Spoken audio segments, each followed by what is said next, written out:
In 1964, Granada Television brought together a group of 7-year-olds from all over the country and from all walks of life.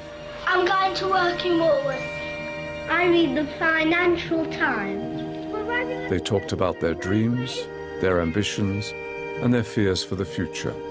Everything flew up in the air. It all landed on my head. For nearly half a century, in a unique, groundbreaking series of films, we have followed their lives every 7 years. They are now 56. Sometimes we go and play nicely with the boys, and sometimes we go and argue with the boys.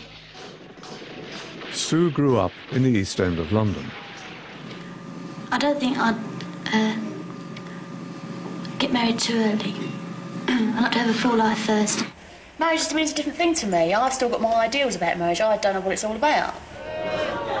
Sue was 24 when she married Billy, and they had 2 children, William and Catherine. I think that to get married young, there must be things that you miss. You must miss that crucial stage of being yourself, because the minute you get married, you're no longer a single being, you're a partnership, and that should be the idea behind it. By the time Sue was 35, she was divorced.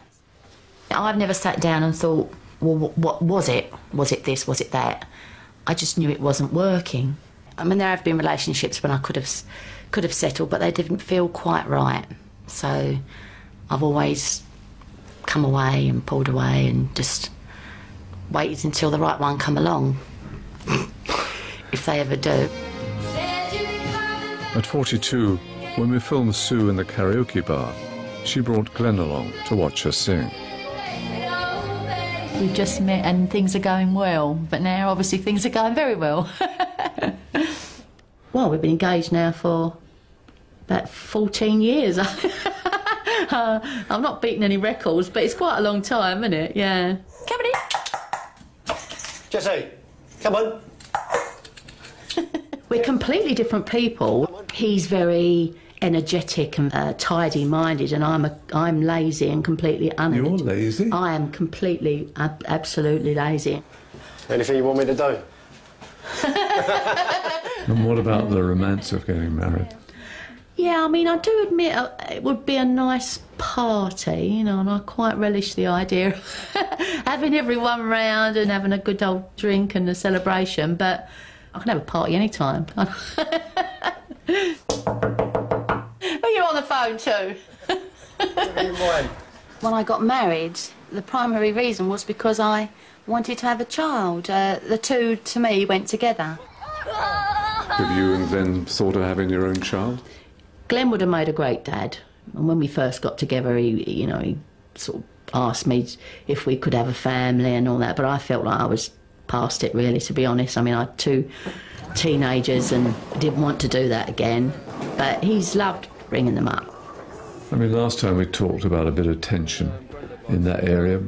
No, I think that was probably just the age they were, and every family goes through that. There was nothing in particular, I don't think. It's just, yeah, all part of growing up, really. It wasn't easy being a single mother, was it? No, it wasn't. And I look back on it now, and I just amazed how I got through it, you know. What's the toughest part of it? Probably a combination of not having enough money to do what you want and being alone and being scared when things happen, when things go wrong, which they always do when you've got kids, you know. You've got no one there to turn to, you know, to talk about things like that. And you had to work? Yeah, had to work, yeah, but I was always only part-time so that I could fit it around school. So who was the biggest help to you during this whole single parent? Well, there's no doubt at all. I mean, without my mum and dad, I'd never have survived it, you know. They were brilliant. They were really, really good. They mean the world to the kids, and they used to look after them, always be there if something happened and I had to go somewhere. Yeah, nice, isn't it? It's the first time we've seen. And how are they doing now?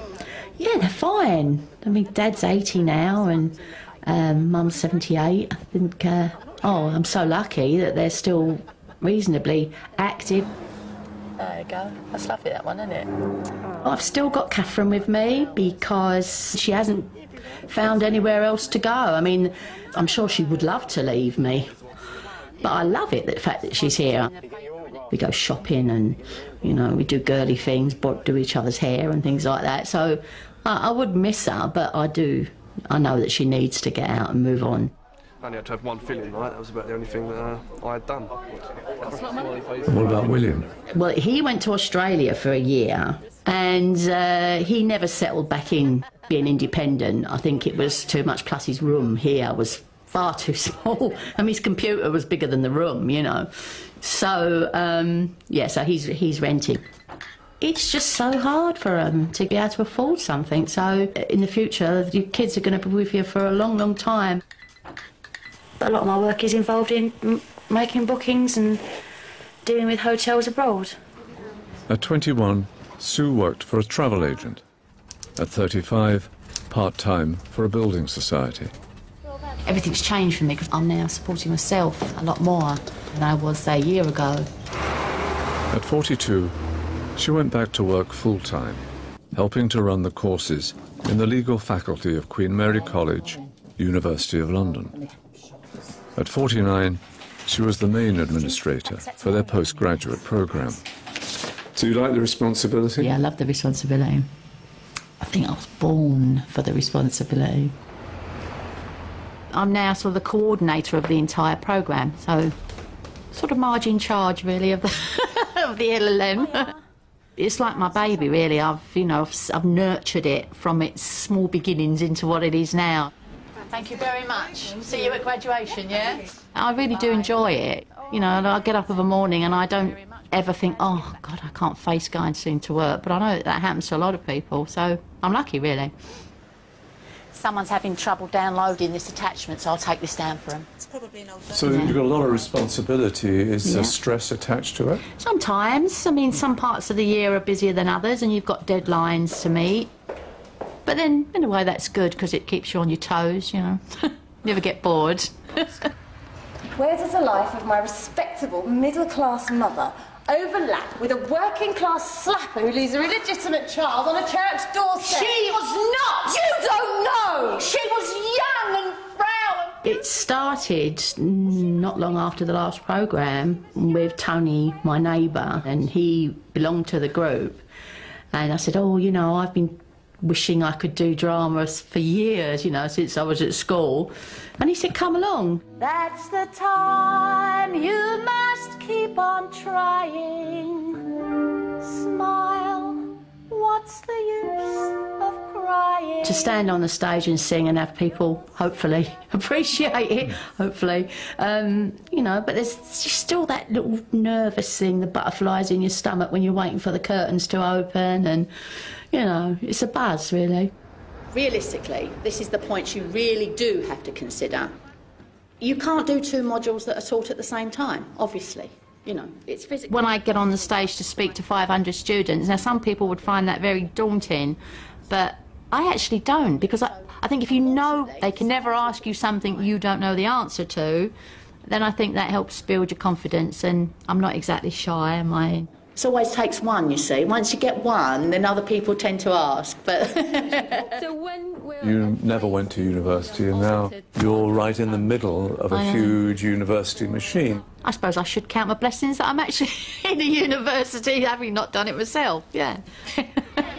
Looking at it, do you wish you had had that opportunity? Just not really. It's the same as anything, you know. Why look back and say, I wish I did this or I wish I'd done that? I've had a good career.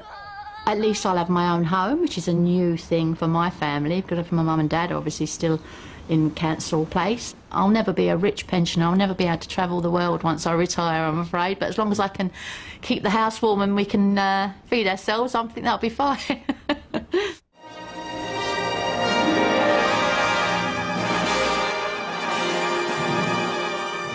I don't like the big boys hitting us and a prefect sending us out for nothing. When he was 7, Paul was in care in a children's home in London.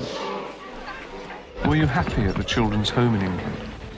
We didn't mind that, really, because we didn't know what was going on, because we were a bit young then. Well, as far as I know, my mother and father they separated originally, I think. They eventually got divorced. I went to the boarding school for 1 year and then we immigrated to Australia. Paul settled with his father and stepmother in a suburb of Melbourne. Do you like to get married, Paul? Tell me why not. I don't like say you had a wife, say you had to eat what they cooked you, and say I don't like greens, well I don't.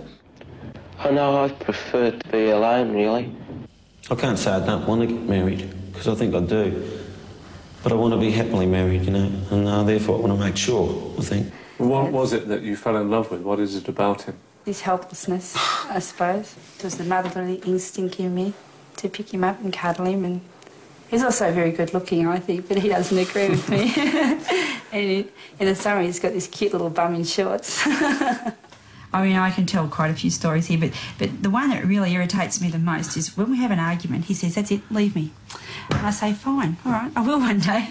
Well, we had our 20th wedding anniversary this last Christmas, just before Christmas. Which is the life sentence. Yeah. Everyone reckons that we should be out of jail by now. To a certain extent, we started thinking, well, do we really know each other now? Mm. Because you just get in the humdrum of going to work, coming back home, running kids here and kids here and there, and I don't think you mean to, but you probably stop thinking about each other a lot. You know, it's still the last person you want to see at night before you go to sleep and the first person you want to see when you wake up. Do you still like to cuddle and love and all that sort of stuff? Yeah, but not in public. No. Yes. But is the chemistry still there? Yes. You don't sound sure. Well, we like to keep it private. I had to wait for the answer. I find it hard to express emotion most of the time. Although I'm getting on top of that, worn out, you know. I mean, just a simple thing to say to sort of Susan, you know, I love you, something like that. I mean, I can tell you about it, but I really haven't been able to say it freely to Sue, you know. It's a bit hard to talk about. I did end up having to get a bit of help, and it wasn't directly due to our relationship. It started at work, unfortunately, which brought my self-esteem down, which tended to affect everything else. I know the lack of confidence is there. It still applies to me, but I don't dwell on it. It's there and I have to put up with it. You know, I just think you take on a little bit more of each other's personality, because whenever I was decisive and I made a decision and say, well, look, let's do this, because, you know, Paul, not that he couldn't make the decision, but he had all these questions to ask, and I used to think, oh, stop asking questions. And I suppose now I start to question myself, well, maybe you should ask the questions. So it is that bit of living with the other personality. I was going to be a policeman, but I thought how hard it would be to join in. I was going to be a phys ed teacher, but one of the teachers told me that you had to get up into university. As a young man, Paul spent many years in the building trade and then moved on into factory work. OK, the question was, Gracie Field sung, in the what in the moonlight? It's a retirement village with independent living, and then it's got assisted living in the hostel, which is mainly where I work, which has got 6 letters. Gracie Field sang. They have their own laundry. It's a complete unit. They have their own lock-up garage. So there's a couple of parcels there that probably need delivering to one. And that's why Paul's there. I call him the man about the house at work, because he changes light globes, problems with their taps, they go and check it out, cleans the guttering, fixes squeaky doors or doors that are broken, because the village is now 25 years old, so the maintenance is starting to gather. How you going up there, Paul? When the job came up, I said to Susan that if there was any problem at all with us working together, then I'd leave. But so far, we've found it really quite good. Hi, Lola, how are you? I'm good, Paul. How are you? I've probably always been a little bit more relaxed around older people, probably. I always liked older people as I was growing up, funny enough. By the time they were 28, Paul and Sue had 2 children, Katie and Robert. Katie did well at school and went on to university, the first person in her entire family ever to do so. Robert trained as a car mechanic. He met his wife Stacey when they were teenagers, and now they have 5 children. So there's Lucas, who is 9. Then there's Ryan, who's about to turn 7 at the end of this month. Then there's Hayley, who's just turned 5, and she'll start school in the new year. Then there's Shane, or better known as Shane-O, and he is 3 this week. He's the joker, I think, out of the lot of them. You know, if he does something and you laugh, he'll laugh with you, and he loves a joke. And then there's little Troy that's 12 weeks old. I look back at my grandmother and I've taken some wonderful lessons from her. Grandma made us all feel that we were her special number one.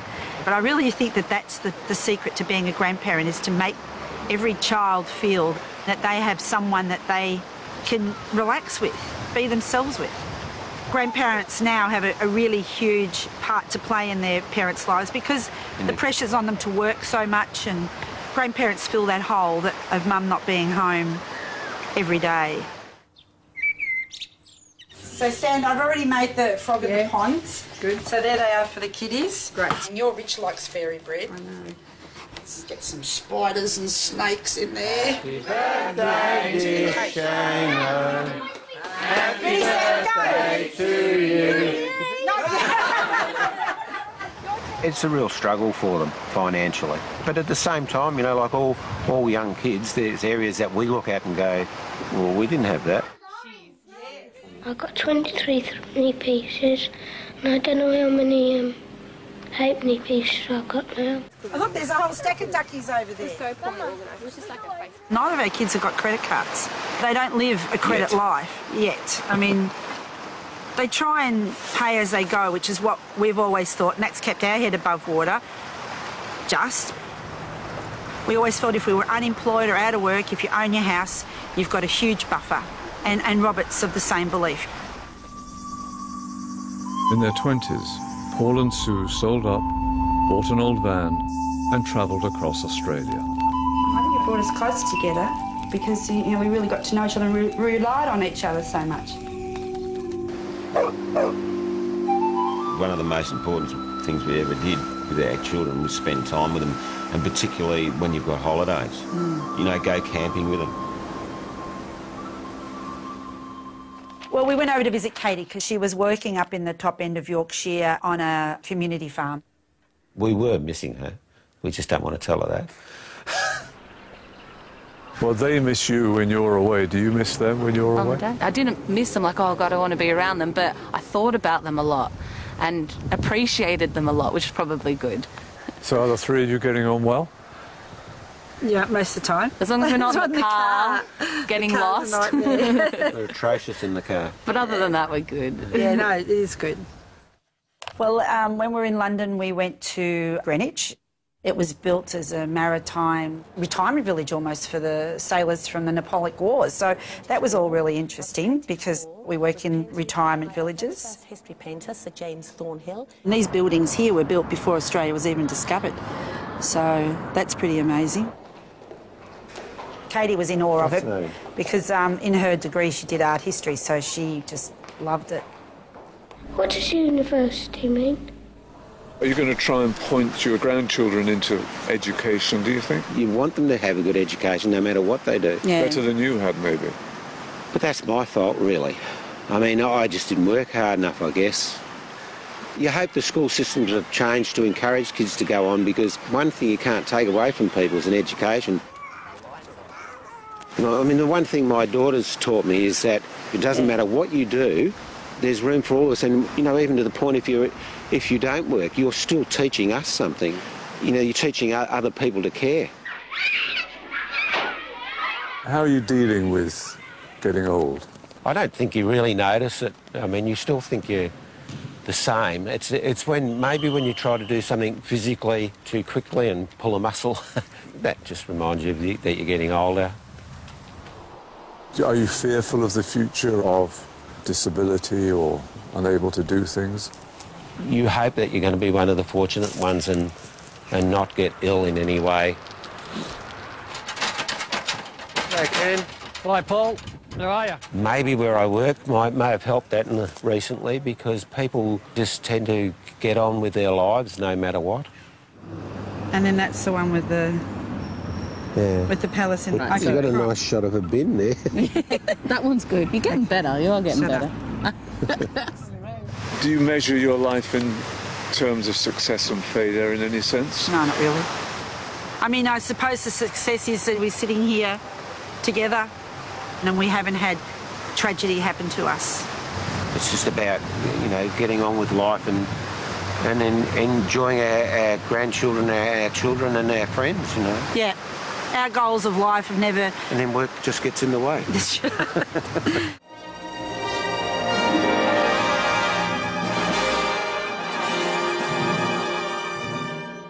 Well, we pretend we've got swords, and we make the noise of the swords fighting, and when somebody stabs us, we go, ah.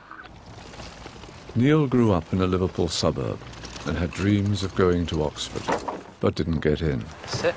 Do one. Instead, he went to Aberdeen University, but dropped out after the first term. At 21, Neil was working on a building site and living in a squat. I would like to be somebody in a position of importance, and I've always thought this. But I don't think I'm the right sort of person to carry the responsibility for whatever it is. I always thought, well, I'd love to be, possibly even love to be in politics or something like this. At 28, we found Neil homeless, wandering around the west coast of Scotland. If the money runs out, well, then for a few days there's nowhere to go to. And that's all you can do. I simply have to find the warmest shed I can find. At 35, he was living in a council estate on the most northerly part of Britain, the Shetland Islands. And what would you like to be doing, say, in 7 years? I can think of all kinds of things I'd like to be doing. The real question is what am I likely to be doing? What are you likely to be doing? And that's a horrible question. I tend to think the most likely answer is that I'll be wandering homeless around the streets of London. I'll just point out some of the considerable disadvantages. First of all, they are geographically... At 42, Neil had moved to London and was a Liberal Democrat on Hackney Council. While I was in Shetland, I felt very strongly that I should become involved in politics, simply because I felt I was not achieving anything in the ways I really wanted to. By 49, Neil had left London, moved to Cumbria in the northwest of England, and was a Liberal Democrat member of his local district council. Thank you, Chairman. Fairly simple. It was a committee decision, a majority decision. His own group on the Establishment Committee agreed with the decision. Councillor Hughes? Well, for Councillor Nine's information, Councillor Cook has reconsidered his the opinion he ventured at that meeting. Here we are in the centre of the ward I represent on the council. These are our public toilets. I can assure you that no more fierce battle has ever been fought, either on the playing fields or indeed on the battlefields of England, to save what might appear to be a comparatively insignificant local amenity. I mean, it sounds vaguely comic, but presumably it's not to you. But when you live in a small community, you become very proud, rightly, of the facilities here. And people are willing to play a part in helping to keep them going, but they don't want to be ignored. They don't want to be marginalised. My strength is being able to keep going, really. And my weakness is not being able to take any positive course of action. No formal education can prepare anybody for life. Just only life can prepare you for what comes. And sooner or later, you're going to have to cross certain barriers. There are a few things I would like to say. And the first thing to say is there's been tremendous goodwill towards the series. But I'm also aware that I'm not the only participant who wants to set the record straight in a number of ways. For so many millions of people, I'm here wearing my heart on my sleeve, and they think they know absolutely everything about me. I mean, there were countless people writing to me saying, I know exactly how you feel. And actually, from those letters, I would say none of them, not a single one of them, knew exactly how I was feeling. Well, I've a great deal of respect for the Liberal Democrats, but I think that I won't vote for them this time because... Here in Cumbria, I'm really glad to be doing what I do, to be representing people at local political level. But in one sense, I'm doing that because it's the only way I've been able to make any money. I get a derisory amount of money for being a counsellor. I do enjoy the work, but I've been completely unsuccessful in trying to find a paid career of any kind. I have always wanted to write as a career, and indeed have written huge amounts.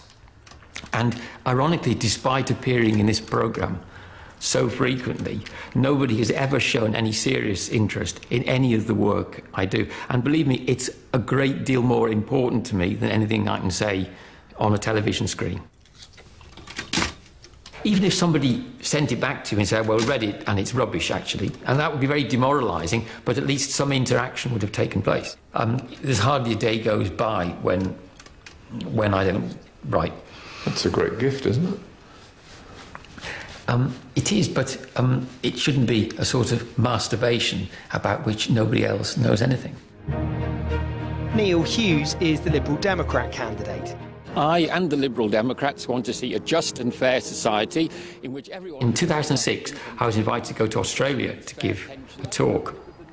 And the chap who introduced me said, Neil is clearly such a profoundly motivated politician that we can all expect to see him as Prime Minister of the United Kingdom in the future. Now, this wasn't a joke. I assure you, he said this with absolute serious. Now, it was ludicrous, but this is how wildly skewed the perceptions have become. I mean, do you think I would really have been invited to Australia if they were aware that I was someone who lives on a few quid a week benefit and has as much chance of changing the future of the United Kingdom as, I don't know, someone who's serving a lifetime jail sentence?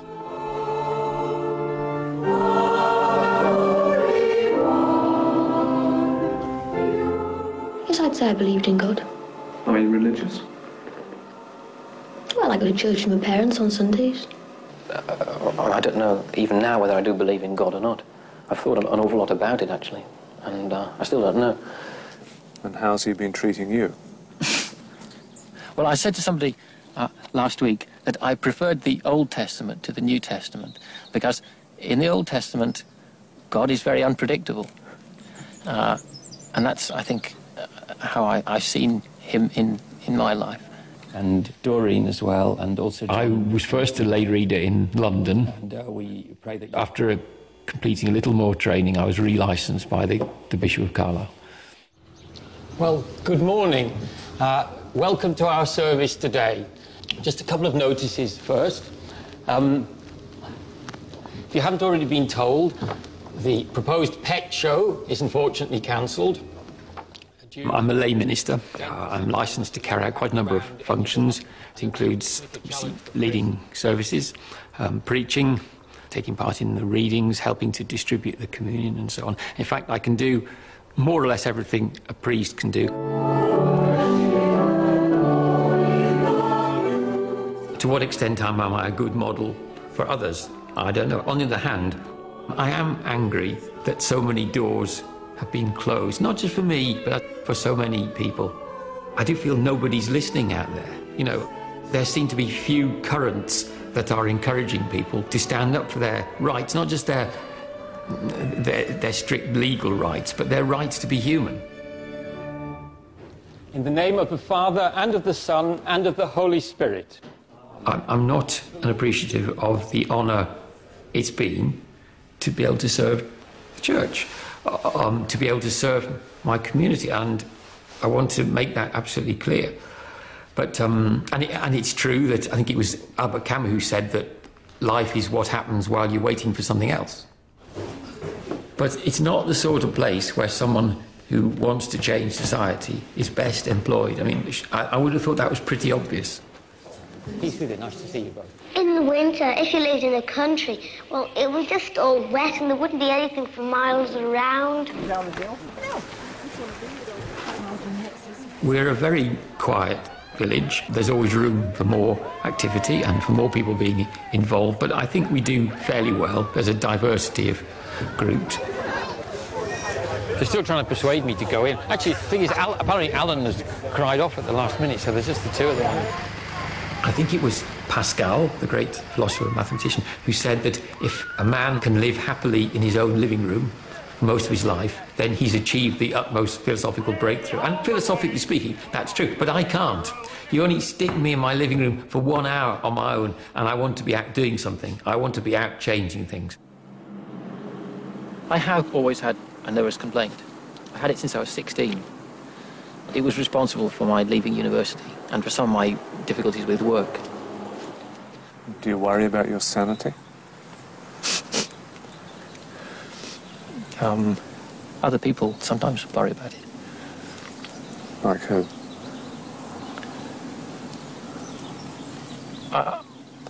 As I said, I sometimes can be found behaving in an erratic fashion.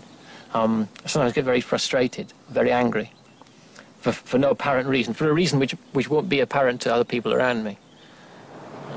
I don't see any way out. I've thought of everything I possibly could. It seemed to me for a long time that getting a reliable job and a nice place to live would be the solution. Well, I haven't succeeded. I can't see any immediate future at all. Although there have been times in my life when I've been suicidal, that wasn't one of them. So there have been worse than what we saw? Yes, but it's not for this programme to expose my private feelings, and yet many people feel it has, ultimately. Although this time round I've been far more candid than I perhaps ever have in the past.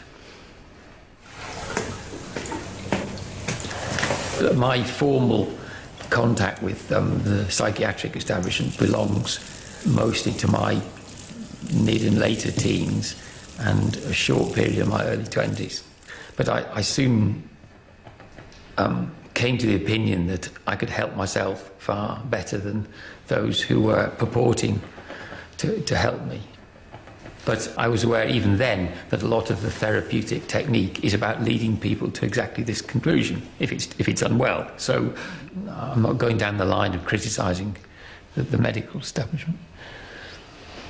But did you refuse to go into any sort of treatment? No, I did have contact. But then you discontinued it? Yes. Do you still think that was wise? Yes.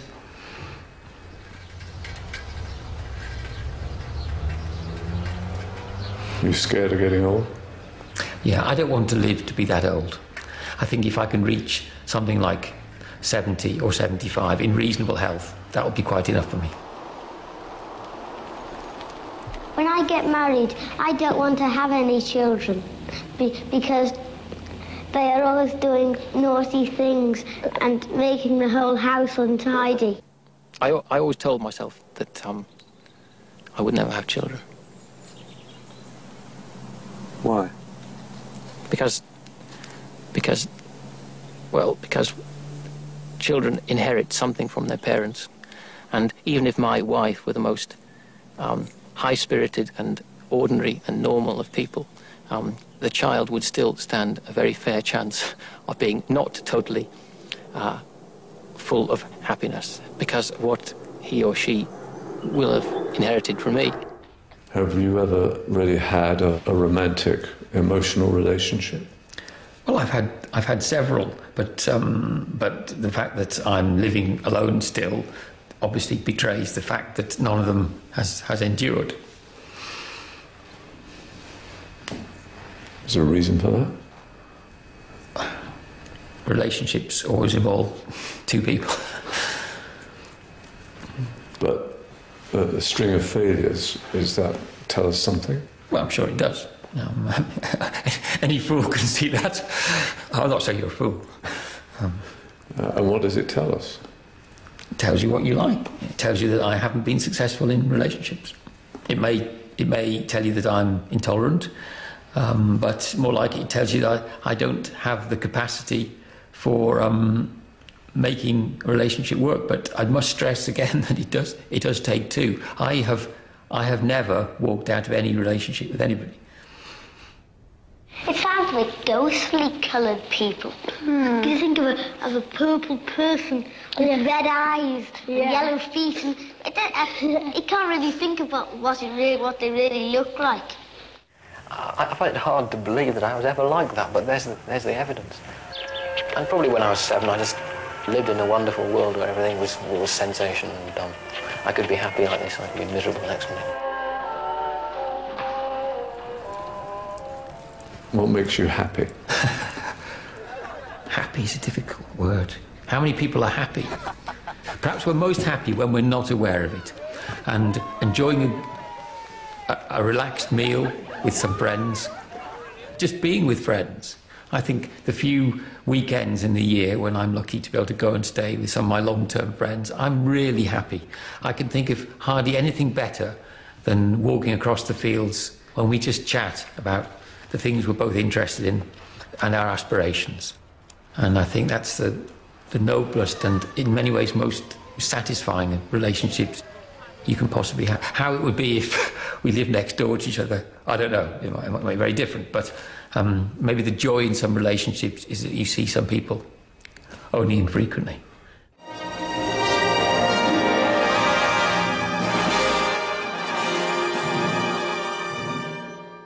I don't think you want to go to university if you want to be an astronaut. Watch this. Peter and Neil were childhood friends, growing up in Liverpool. Peter went to a comprehensive school and went on to get a history degree from London University. I would like to think that democracy is here to stay. Perhaps we haven't got full democracy. In fact, we probably haven't. It's a pretty good system. Are you surprised by the way England's being governed? I'm not surprised with the people who are governing us at the moment, no. Why? I've even stopped being amazed. Why? Why? Well, I don't want to get dragged into party politics, you know, but basically this is the most incompetent, uncaring bloody show we've ever had. After 28 Up, Peter decided not to continue in the film. Why did you pull out? I pulled out because of the responses and the reactions that my participation drew in the weeks afterwards, particularly in the tabloid press. They decided they were going to portray me as the angry young red in Thatcher's England. Well, it's just a principle, you know, that's all there is to it.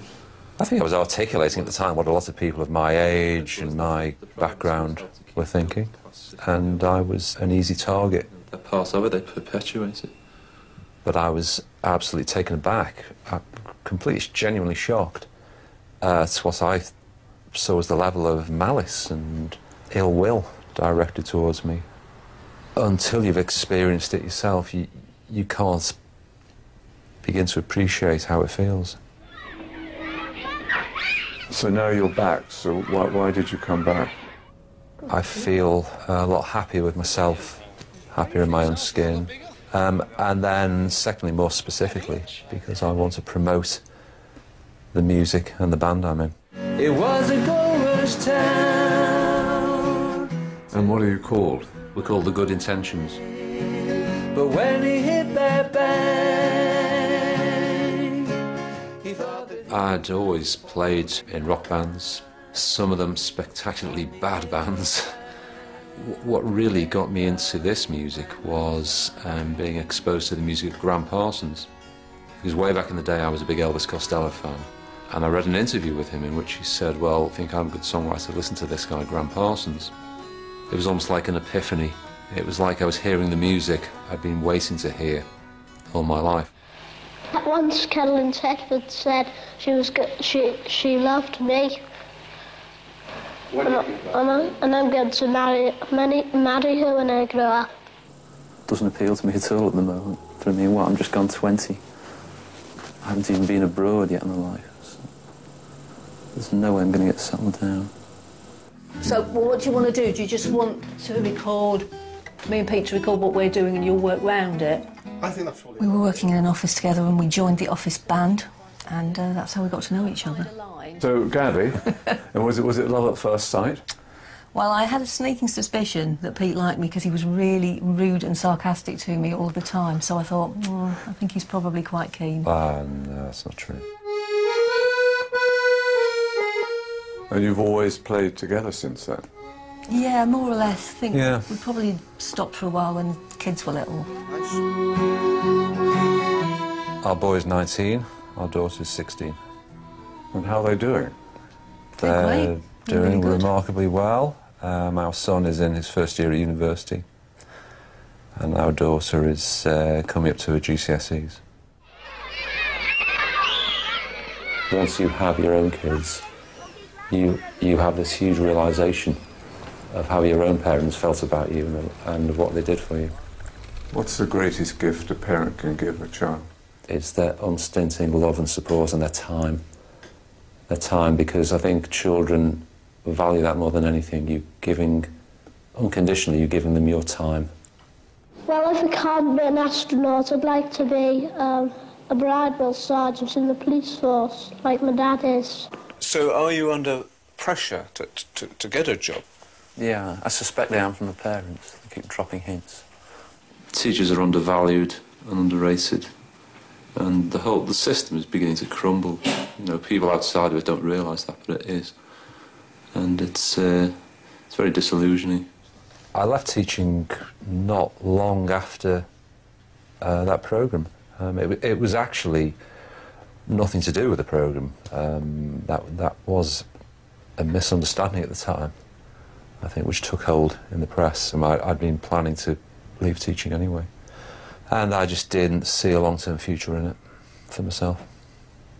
And I just thought I had to be honest with myself about that, and honest to the kids I was teaching at the time, and move on to something else. It might be better to start off just at the end. After teaching, Peter studied law and joined the civil service. Gabby also works there. Sounds all right. The civil service, despite changes currently taking place, is still comparatively a pretty decent employer. So should you do one of the new ones? What sort of area of the civil service are you in? Department for Work and Pensions. You've changed the key in that one. I've changed the key, it's now in F sharp, sorry about that. Oh, marvellous. But you got the MP3 I sent? When Pete writes, he often wants to share that and at a fairly early stage talk about what he's writing. And if it's no good, I have to tell him. And that's quite difficult, isn't it? I'm sure it is, yeah. She was running down roads I didn't know. So, when we started work on the album we're doing now, Pete said to me, he said, I've got 120 song ideas I want to go through. And I said, but of those 120, really, we need to get it down to about 10, so I'm going to have to tell you that 110 are no good. How do you take criticism? Well, I think I take it better than I used to. That's not setting the bar very high, though, is it? What have been for you the best times? Tommy Smith scoring the second goal in Rome. Definitely. One of the old times. Which game was that? Which game was that? That was the European Cup final, 1977. That's still up there, by the way. But along with what? But, well... getting married for the second time and having two children have been hugely significant moments in my life. What do you want out of life? The satisfaction of knowing that I've left some sort of imprint rather than just lived out my life. You've been gone for so long, Evangeline. No one's looking for you anymore. I hesitate to say I think I have made my mark now, because that sounds horrendously vain. But I've created a body of work of which I feel very proud. I feel I've achieved something of lasting value. And in the last 2 or 3 years, we have begun to become reasonably successful in terms of critical responses. We were voted the UK's Americana Act of the Year at the British Country Music Awards. you know, from time to time, like anybody else, I'll look back and think, I wish I hadn't done that, or I wish I'd done that differently. But I don't think really life is there to be regretted. Life is there to be lived. And I think the most important thing is to feel that by and large you haven't compromised too much, and that you've moved your life on where you want your life to go.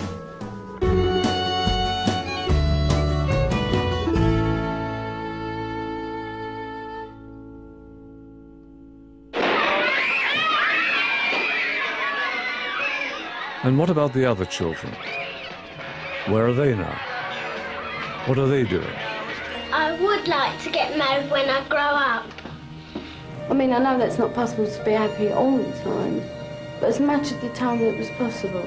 When I grow up, I'd like to find out all about the moon and all that. It would seem really ridiculous to any of my friends who watch this if I said, Christ, aren't I a great success, look at me. When I get married, I'd like to have 2 children. Oh, I don't like babies.